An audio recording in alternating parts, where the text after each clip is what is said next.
Muito bem, hoje nós temos convidado aqui no Sem Papel e Tinta e quando tem convidados nós vamos rodar a nossa vinheta do Sala de Estar aqui no Sem Papel e Tinta.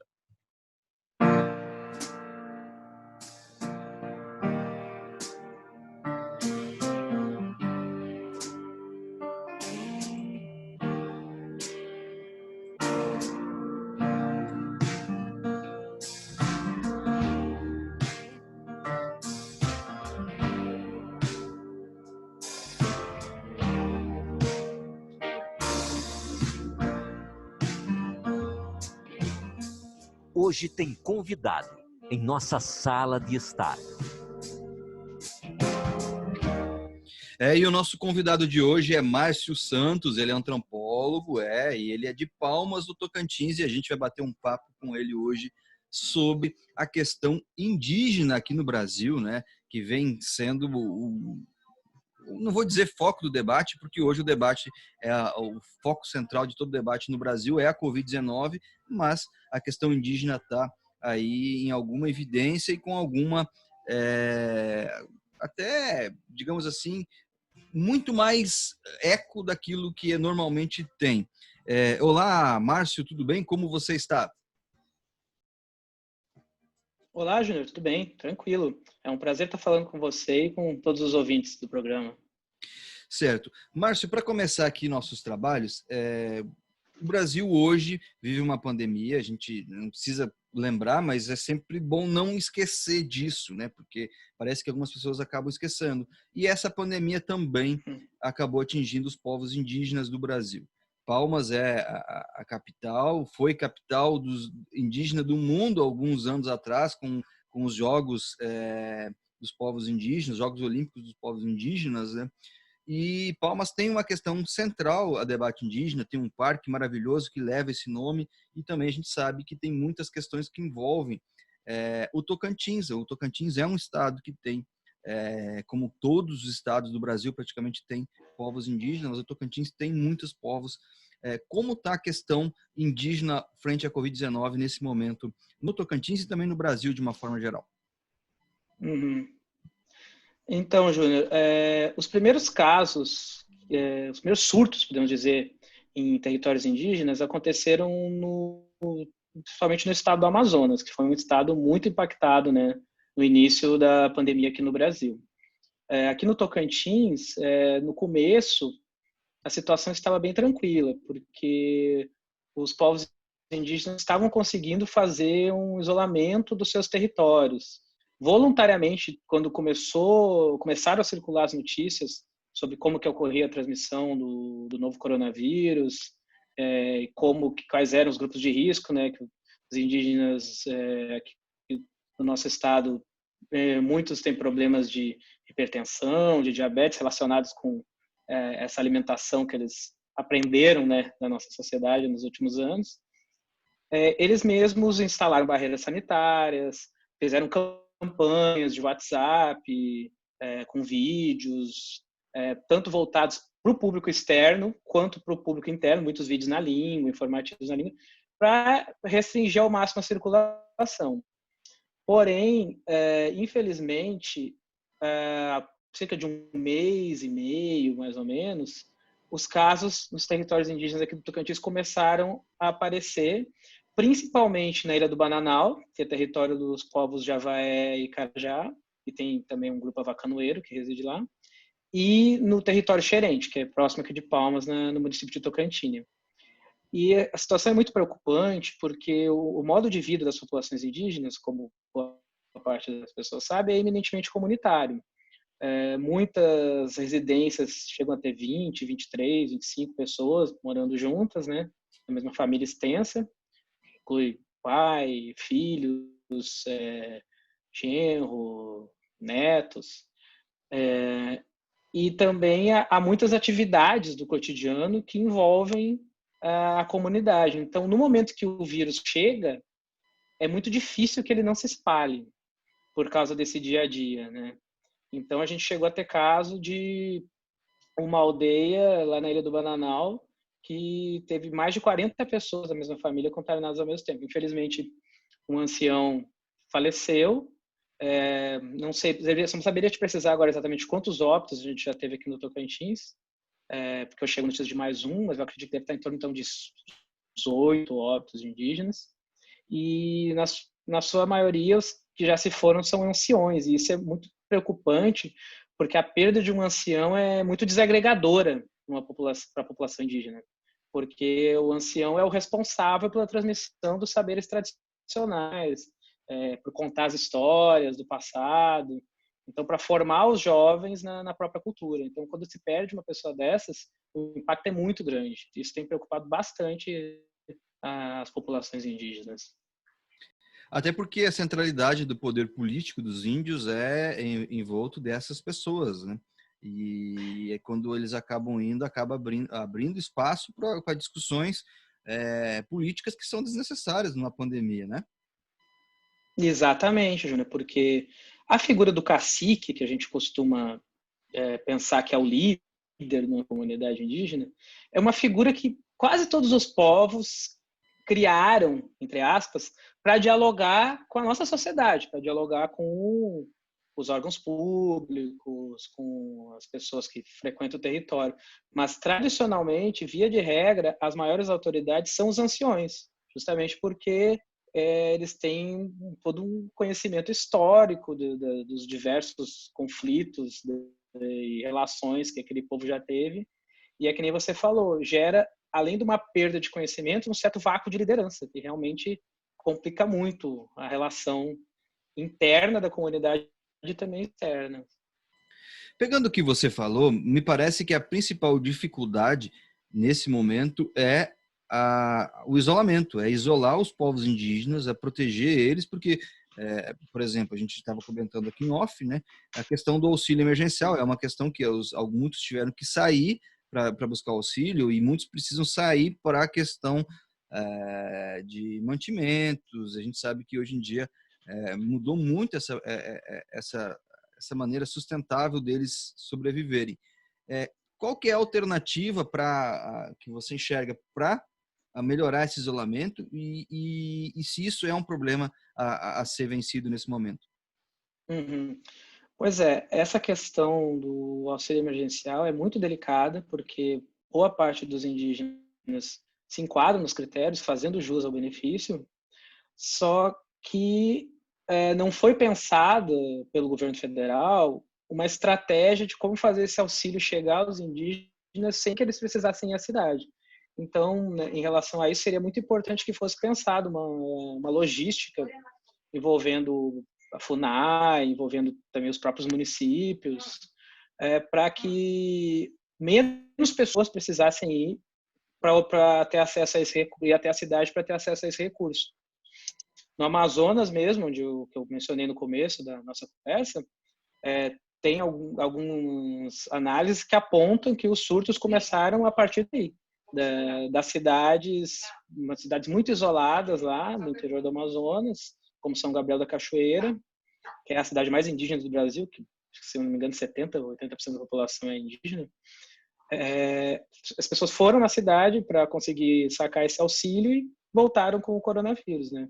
Então precisa, na verdade, assim como a gente verifica com outros segmentos sociais que não estão conseguindo fazer o isolamento adequadamente por falta de uma política estatal mais coordenada nos diferentes níveis, precisaria acontecer isso para os indígenas, eles precisarem sair menos do território, porque realmente hoje em dia, especialmente os indígenas aqui do Tocantins, com quem eu trabalho mais tempo, conheço bastante, eles todo mês precisam fazer esses deslocamentos, muitas vezes de uma vez por mês, para adquirir os bens, né? E aí uma outra questão relacionada com isolamento é o isolamento das pessoas infectadas, porque idealmente o que a gente gostaria que não tivesse chegado o vírus nas aldeias, porque quando chega, como eu falei antes, o espalhamento é muito rápido. Mas uma vez que existem pessoas infectadas, também tem que ser de alguma forma disponibilizado um espaço, de preferência dentro do território indígena, para que as pessoas que estão com sintomas, que estão confirmadas com a Covid, não tenham contato com as outras. E isso é uma das coisas que o movimento indígena tem reivindicado, que o Ministério Público tem cobrado, para que seja disponibilizado um espaço. Nem necessariamente um hospital de campanha. Poderia ser alguma coisa para os casos mais leves, mais moderados mesmo, como uma adaptação de escola ou de alguma construção que esteja nas proximidades da aldeia e permita que a pessoa fique lá enquanto está se recuperando sem transmitir para os seus familiares. Certo. Nós estamos entrevistando o Márcio Santos, ele é antropólogo e está falando sobre a questão indígena aqui no nosso programa de hoje. Vamos seguindo aqui. Márcio, a gente teve uma das perdas, foi Paulinho Paiacã, logo no mês de junho, né? Tivemos uma perda, e é uma perda muito simbólica, apesar dele já ter se retirado, ele vivia numa aldeia que era dele mesmo, por N questões que não cabe a gente discutir nesse momento. E a gente comentou ali atrás dessa questão da importância dessas pessoas mais velhas, que são as lideranças, no cenário todo.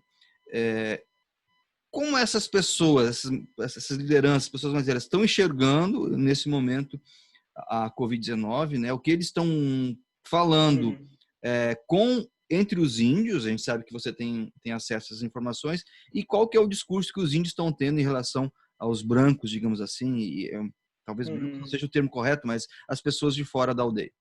Não indígenas. Exatamente. Obrigado. Pois é.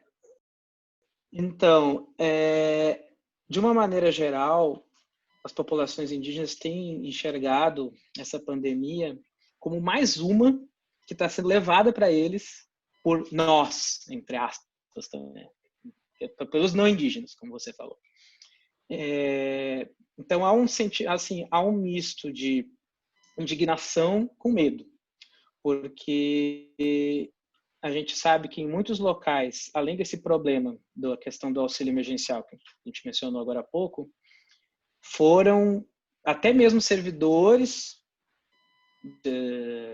de órgãos que trabalham com os povos indígenas que levaram o vírus para dentro das aldeias por não terem tido os cuidados adequados, né, de prevenção, de quarentena, de testagem.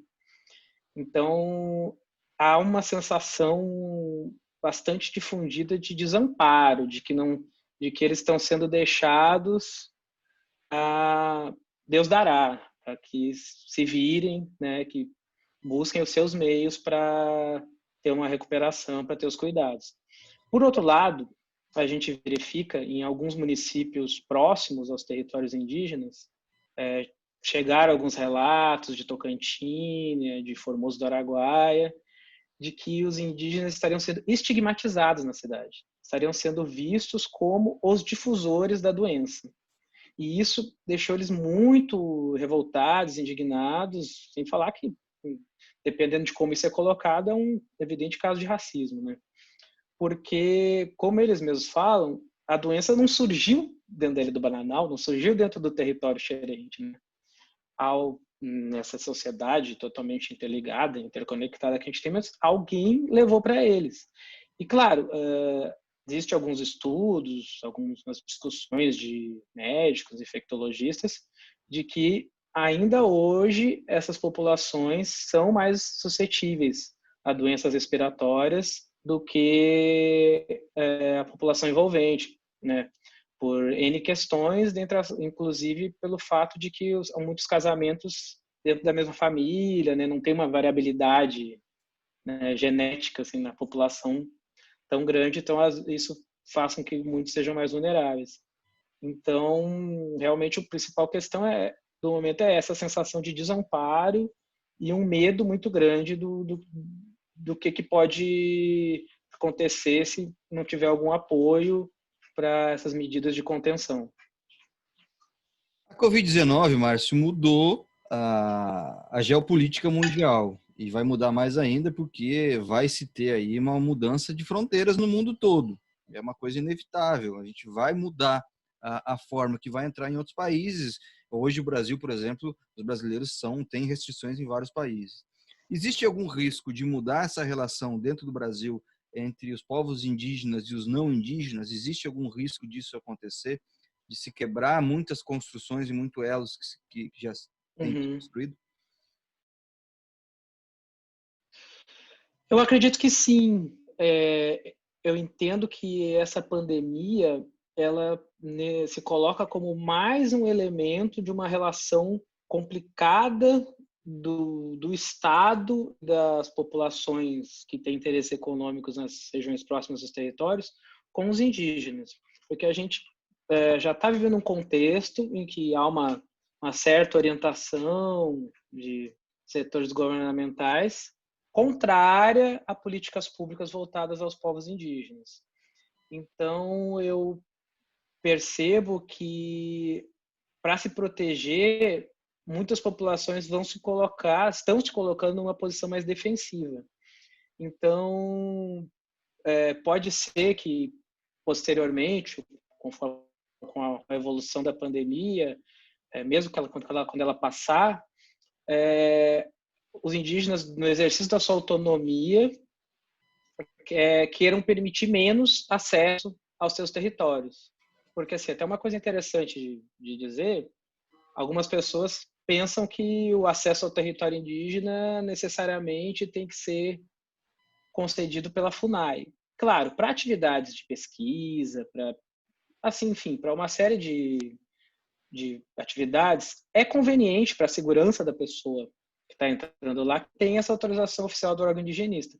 Mas, pós-Constituição de 88, como os indígenas têm a sua autonomia reconhecida, eles podem convidar as pessoas para visitar seu território. Muitos estava tendo uma discussão muito forte sobre ecoturismo, ou até etnoturismo, que seria um turismo para ter um contato com a alteridade, com a diversidade cultural.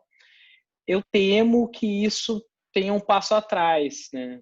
Assim como a atividade turística, de uma maneira geral, vai ser impactada, está sendo, né? E vai demorar muito a se recuperar pós-pandemia.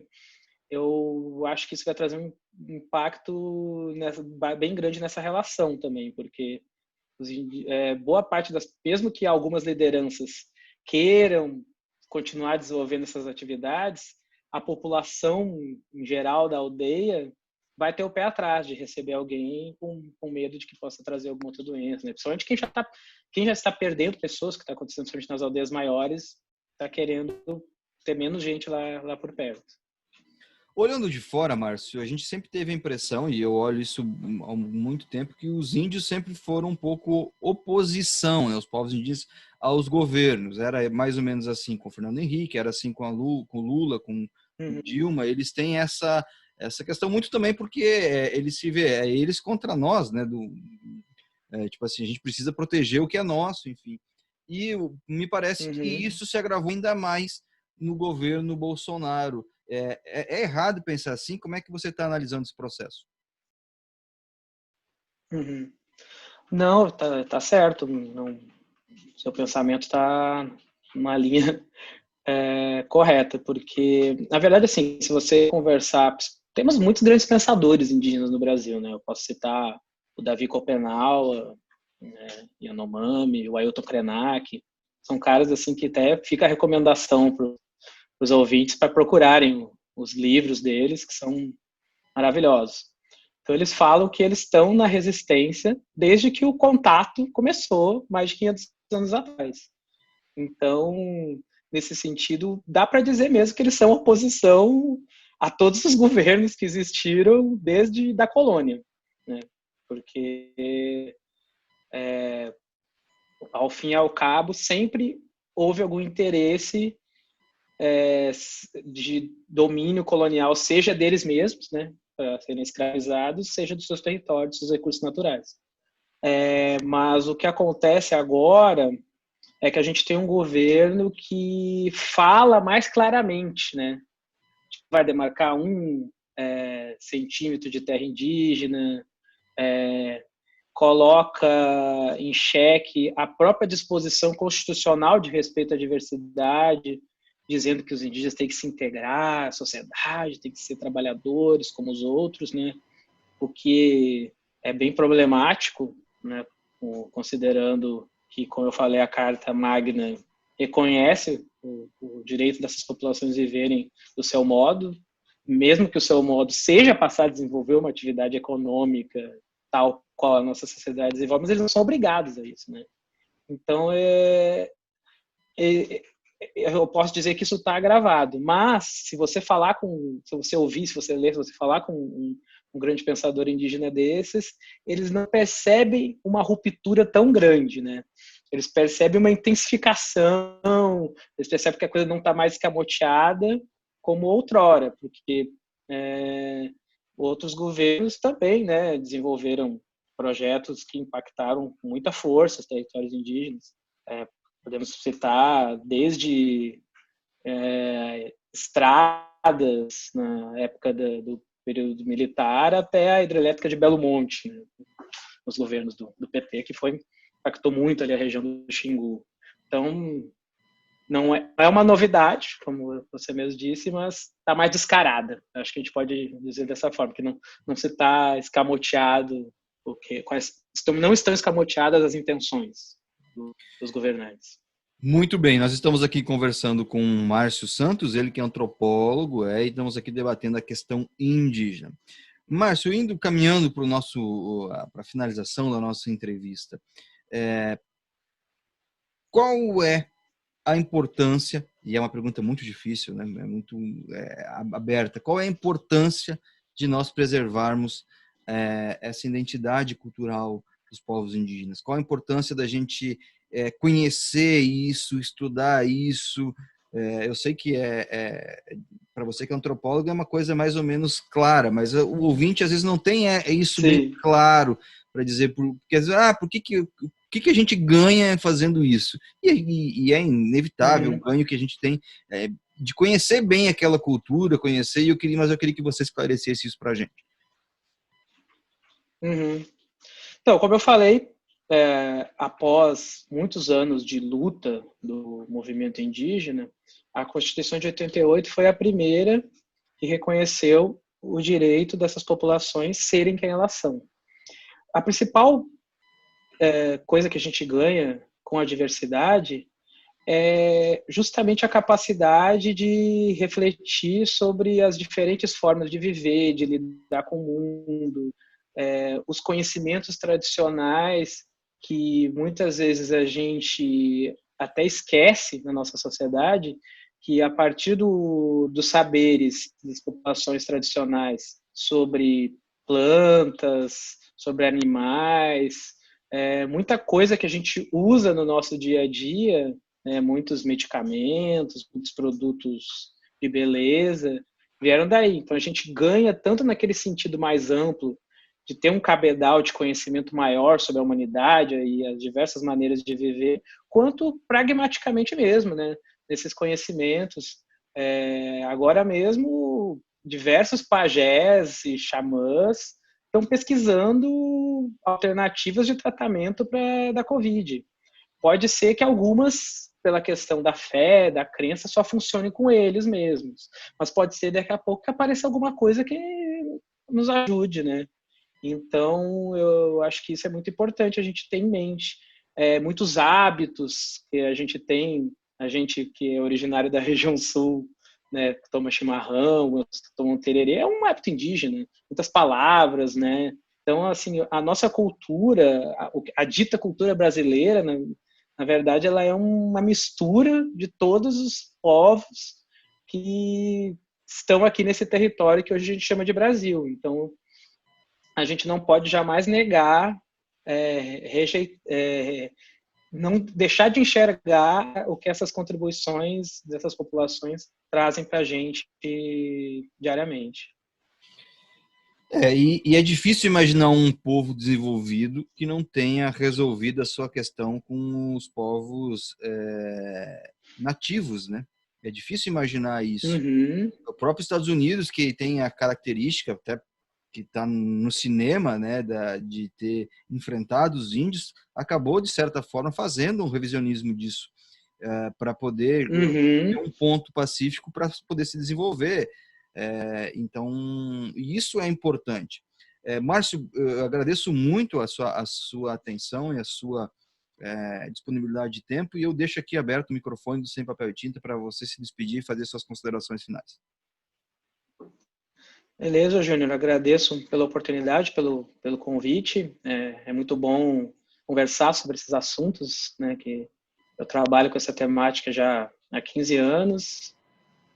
Eu gostaria de dizer aqui que eu estou sempre à disposição para dialogar, que em outras oportunidades podemos conversar sobre outros assuntos.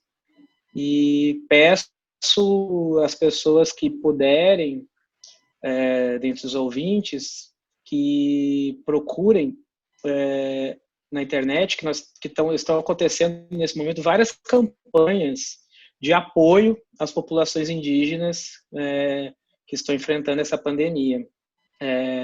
Uma que eu estou acompanhando desde ontem, na verdade, é voltada para os Carajá, da Ilha do Bananal, porque eles são, no momento, a população... Os Carajá e os Javaé, né, voltado para o que eles constituem o povo Inã, que eles são muito parecidos, mas têm algumas diferenças. Mas são quase o mesmo povo, podemos dizer. Eles estão fazendo uma campanha de arrecadação, de itens de proteção, de alimentos, que... Pena que eu não tenho o link aqui para mandar agora, mas é fácil, só procurar SOS Carajá que você acha. Que esse tipo de ajuda é o que vai possibilitar que eles possam sair menos das aldeias e se proteger nesse momento crítico que eles estão vivendo. Obrigado. Muito bem, esse foi Márcio Santos, antropólogo. Depois você manda o link aqui, a gente divulga com certeza no decorrer da semana, né? Para os ouvintes poderem fazer a colaboração deles. Muito obrigado mesmo, Márcio, pela atenção. Uma ótima semana e nós vamos seguindo com Sem Papel e Tinta, o programa inteligente do seu rádio.